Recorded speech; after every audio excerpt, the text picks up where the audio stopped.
आज दिनांक 10 दिसंबर 2020, विषय हिंदी, कक्षा 8। और आज की वर्कशीट ली गई है हमारी हिंदी की पाठ्य पुस्तक वसंत भाग 3 का जो एक रिपोर्ट है, रिपोर्टाज है पी साईनाथ द्वारा रचित जहाँ पहिया है। और पिछली जो हम कार्यपत्रक है उनमें हम पढ़ चुके हैं कि पुडुकोट्टई जो तमिलनाडु का एक ज़िला है, वहाँ पर ये सामाजिक आंदोलन चला था, जहाँ पर महिलाओं ने अपनी स्वाधीनता, आज़ादी, गतिशीलता को अभिव्यक्त करने के लिए प्रतीक के रूप में साइकिल को चुना और लगभग सारी महिलाओं ने साइकिल चलाना सीख लिया। अब उसमें अगली आज की वर्कशीट में क्या दिया हुआ है हम पढ़ते हैं। साइकिल चलाने के बहुत निश्चित आर्थिक निहितार्थ थे, यानी कि निहितार्थ मतलब उसमें छिपे हुए अगर आर्थिक यानी कि पैसे से संबंधित जो हैं वो क्या थे, मतलब आर्थिक जो है निहितार्थ क्या थे। इससे आय में वृद्धि हुई। यहाँ की कुछ महिलाएं अगल बगल के गांव में कृषि संबंधी अथवा अन्य उत्पाद बेच आती थी साइकिल पर चढ़कर। साइकिल की वजह से बसों के इंतज़ार में व्यय होने वाला यानी कि खर्च होने वाला, वेस्ट होने वाला जो था, उनका समय बच जाता था। खराब परिवहन व्यवस्था वाले स्थानों के लिए तो यह बहुत महत्वपूर्ण है। दूसरे, इससे इन्हें इतना समय मिल जाता है कि ये अपने सामान बेचने पर ज़्यादा ध्यान केंद्रित कर पाती हैं।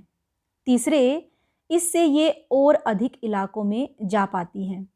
अंतिम बात यह है कि अगर आप चाहें तो इससे आराम करने का भी काफ़ी समय मिल सकता है, क्योंकि आप सारे काम जो है जल्दी जल्दी निपटा सकते हो साइकिल पर। जहाँ पर अधिक समय लगता था वो थोड़े समय में वो काम हो जाता है, तो आपको पास अतिरिक्त समय बच जाता है और इसका इस्तेमाल आप आराम करने के लिए कर सकते हो। जिन छोटे उत्पादकों को बसों का इंतज़ार करना पड़ता था, बस स्टॉप तक पहुँचने के लिए भी पिता, भाई, पति या बेटों पर निर्भर रहना पड़ता था, वे अपना सामान बेचने के लिए कुछ गिने चुने गांव तक ही जा पाती थी। कुछ को पैदल चलना पड़ता था। जिनके पास साइकिल नहीं है वे अभी भी पैदल ही जाती हैं। फिर उन्हें बच्चों की देखभाल के लिए या पीने का पानी लाने जैसे घरेलू कामों के लिए भी जल्दी ही घर भागकर पहुंचना पड़ता था। अब जिनके पास साइकिलें हैं वे सारा काम बिना किसी दिक्कत के कर लेती हैं। इसका अर्थ यह हुआ कि अब आप किसी सुनसान रास्ते पर भी देख सकते हैं कि कोई युवा माँ साइकिल पर आगे अपने बच्चे को बैठाए, पीछे कैरियर पर सामान लादे चली आ रही है। ठीक है, वह अपने साथ पानी से भरे 2 या 3 बर्तन लिए अपने घर या काम पर जाती देखी जा सकती है। अन्य पहलुओं से ज़्यादा आर्थिक पहलू पर बल देना गलत होगा। साइकिल प्रशिक्षण से महिलाओं के अंदर आत्मसम्मान की भावना पैदा हुई है। ठीक है, यानी कि खुद का सम्मान करने लगी हैं कि वो भी कुछ कर सकती हैं, कुछ अलग कर सकती हैं अपने आप को खुश रखने के लिए, अपनी आपको जो है गतिमान बनाए रखने के लिए। तो उनके अंदर आत्मसम्मान की भावना पैदा हुई है। यह बहुत महत्वपूर्ण है। फातिमा का कहना है, बेशक यह मामला केवल आर्थिक नहीं है, यानी कि पैसे से रिलेटेड नहीं है। फातिमा ने यह बात इस तरह कही जिससे मुझे लगा मैं कितनी मूर्खतापूर्ण ढंग से सोच रहा हूँ। उसने आगे कहा, साइकिल चलाने से मेरी कौन सी कमाई होती है, यानी कि उसकी कोई कमाई नहीं हो रही थी फातिमा की। मैं तो पैसे ही गंवाती हूँ। मेरे पास इतने पैसे नहीं हैं कि मैं साइकिल खरीद सकूँ, लेकिन हर शाम को मैं किराए पर साइकिल लेती हूँ ताकि मैं आज़ादी और खुशहाली का अनुभव कर सकूँ। देखो, ये देखो, आज़ादी और खुशहाली का अनुभव करने के लिए पुडुकोट्टई पहुँचने से पहले मैंने इस विनम्र सवारी के बारे में इस तरह नहीं सोचा था। विनम्र यानी कि बहुत सॉफ्ट, नरम। मैंने कभी साइकिल को आज़ादी का प्रतीक नहीं समझा था, ये लेखक कह रहा है। एक महिला ने बताया कि लोगों के लिए यह समझना बड़ा कठिन है कि ग्रामीण महिलाओं के लिए कितनी बड़ी चीज़ है। उनके लिए यह हवाई जहाज़ उड़ाने जैसी बड़ी उपलब्धि है। लोग इस पर हंस सकते हैं, लेकिन केवल यहाँ की औरतें ही समझ सकती हैं कि उनके लिए कितना महत्वपूर्ण है।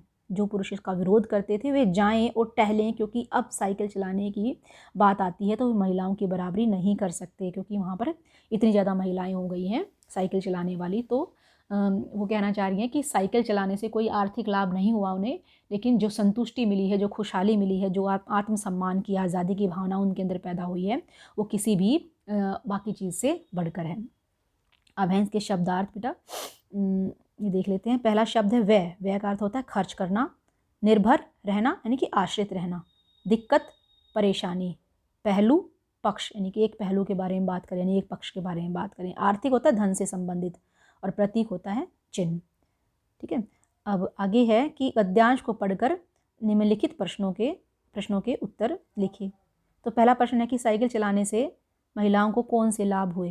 तो बहुत सारे लाभ हुए हैं, और मैंने ये जो है अलग अलग पॉइंटों में लिखे हैं, आप इसके अलावा भी लिख सकते हो। तो साइकिल चलाने से महिलाओं को निम्नलिखित लाभ हुए। एक तो बसों के इंतज़ार में खर्च होने वाला उनका समय बच जाता था। अपना सामान बेचने के लिए वह साइकिल पर ज़्यादा इलाकों में जा सकती थी।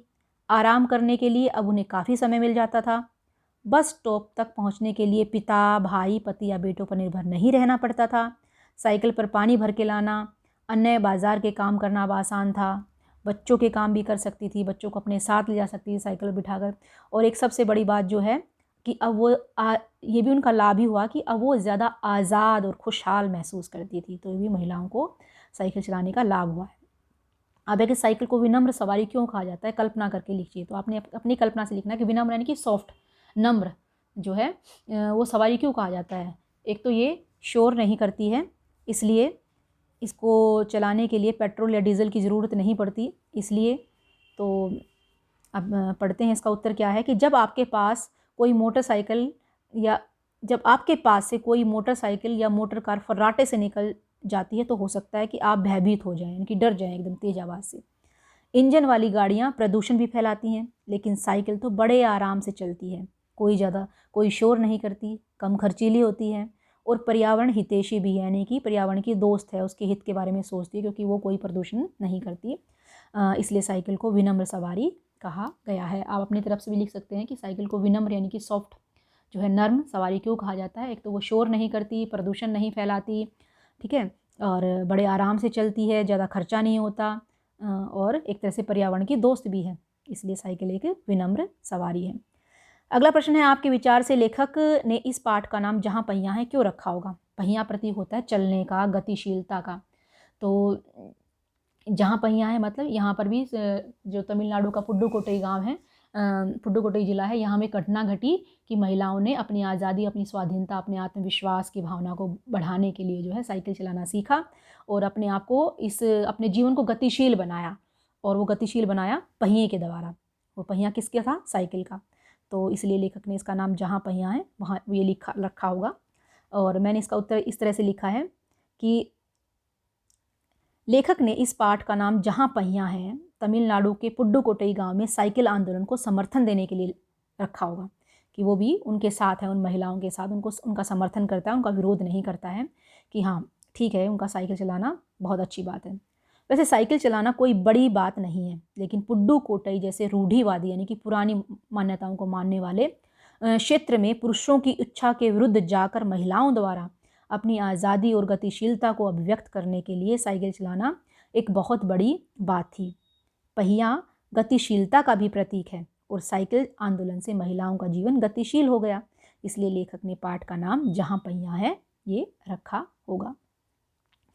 अब प्रश्न ये गतिविधि है कि जिस प्रकार साइकिल चलाने से महिलाओं को काफ़ी लाभ हुए, उसी प्रकार अन्य कौशल के बारे में लिखिए जिनको सीखने से ग्रामीण महिलाओं को लाभ हो सकता है, कैसे। तो और कोई कौशल भी हैं, जैसे आप कोई भी चीज़ बनाना सीख सकते हैं, उसमें निपुणता हासिल कर सकते हैं, कंप्यूटर चलाना सीख सकते हैं, ठीक है, और कोई चीज़ है जो कोई मशीन चलाना सीख सकते हैं। तो इस तरह से है, और आप अपनी तरफ से सोचिए कि क्या है कि गांव की महिला का अगर जैसे उन्होंने साइकिल चलाना सीखा तो उनको काफ़ी लाभ हुए, तो ऐसा ही कौन सा कौशल है जो सीख सकती हैं जिनसे उनको लाभ हो सकता है। कंप्यूटर सीख सकती हैं वो, ठीक है, आजकल कंप्यूटर का जो है बहुत फ़ायदे हैं, लेकिन उसके बाद ये हो जाता है कि कंप्यूटर ख़रीदना मुश्किल हो जाता है क्योंकि वो थोड़ा सा महंगा आता है, तो गरीब महिलाओं के लिए वो ख़रीदना मुश्किल हो जाएगा। तो पर कंप्यूटर सीखने से वो उनको काम मिल सकता है दूसरी जगह पर, बड़ी बड़ी कंपनियों में। मैंने इस बारे में लिखा है कि अगर वो सिलाई मशीन ख़रीद लें, सिलाई मशीन सिलाई मशीन जो होती है कपड़े सिलने वाली या कढ़ाई करने वाली, इस तरह से अगर वो सीख लें, उनका प्रशिक्षण दिया जाए तो वो ज़्यादा महंगी भी नहीं आती हैं और उनको काफ़ी आर्थिक लाभ हो सकते हैं। तो उत्तर 4 है कि ग्रामीण महिलाओं को यदि सिलाई कढ़ाई का प्रशिक्षण दिया जाए तो उन्हें काफ़ी लाभ हो सकते हैं, वे अपनी आजीविका कमा सकती हैं। आजीविका मतलब जीने के लिए जो उनको चाहिए पैसा, अपने परिवार का पालन पोषण कर सकती हैं। अगर उन्हें उचित मार्गदर्शन मिले तो इस छोटे से धंधे को बड़े व्यवसाय में भी बदल सकती हैं और अपने जैसे बाकी लोगों को भी रोज़गार दे सकती हैं। तो इसके अलावा जो है मैंने सिलाई कढ़ाई लिखा है बच्चों, आप अपने आप से सोच कर लिख सकते हो कि गांव की महिलाएं जो हैं और क्या क्या सीख सकती हैं, क्या क्या कौशल ऐसे सीख सकती हैं जिससे उनको फ़ायदा हो। तो ये थी आज की वर्कशीट नंबर 22, जहाँ पहिया है, पी साईनाथ इसके लेखक हैं और एक ध्रुव ताज है। और अब इसको आप सोल्व कर लीजिए। धन्यवाद।